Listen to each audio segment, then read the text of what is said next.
तुमच्या पत्नी ज्या आहेत त्या 4 नंबर म्हणजे बहुतेक राहू ना? राहू.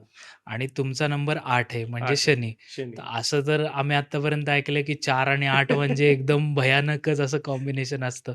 पण तुम्ही तर एकदम विपरीत सांगताय. सो ह्याविषयी काय सांगाल? मतभिन्नता असते. हं, बट एक बेसिक जर तुम्ही त्या दोघांमधला जर फॅक्टर पाहिला, तर दोघं कष्टकरी आहेत. हं.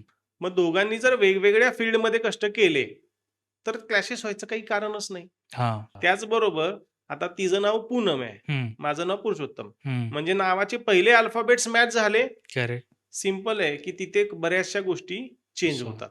तिला ते सूट होतंय, मला हं. ते सूट होतंय. म्हणून पण त्याचे व्हायब्रेशन्स पण आपण सिंक केलेत आणि ओके, मग ते स्मूथ चाललंय.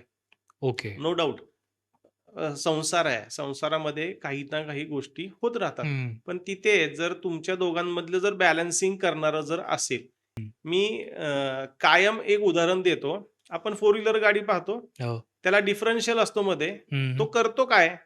ज्यावेळेस गाडी टर्न घेते, हां. त्यावेळेस इकडच्या चाकाला जास्ती वेग पाहिजे आणि इकडच्याला हं. कमी पाहिजे. तो डिफरन्शियल काय करतो? इकडचा वेग इकडे ट्रान्समिट करतो. करेक्ट. म्हणजे काय करतो? बॅलन्सिंग करतो. हां. हे बॅलन्सिंग करणारं तुमच्याकडे न्यूमरोलॉजीचं शास्त्र आहे. हं. मग त्या शास्त्राने आपण जर त्या गोष्टी बॅलन्स केल्या, तर साहजिक आहे की 2 वेगळे-वेगळे जरी असले, तरी सुद्धा ते एका ट्रॅकवरती व्यवस्थित चालतील. व्यवस्थित चालतात. ओके. फक्त एकच फॅक्टर नाहीये. हां. ठीक आहे. फक्त मूल्यांक आमचा दोघांचा अपोझिट आहे, म्हणून सर्वच गोष्टी चुकतात किंवा खराब होतात असंही असं नसतं. नाहीये. बाकीचेही नंबर्स आहेत, की हं. जे आम्हाला खूप छान आहे. आता तिचा दैवी अंक 1 आहे, माझा दैवी अंक 7 आहे. अच्छा. मग तिथे गट्टी जी आहे, हं. ती दुसरी कुठल्याच ग्रहाची गट्टी एवढी छान नाही. मग आता ही हां. जी गट्टी आहे, ही गट्टी जर एका अंकांमधून आमच्याकडे आहे, तर हां. पुढचे बाकीचे अंक काय कसेही असू देत ना, काय फरक काय पडतो? फरक पडतो?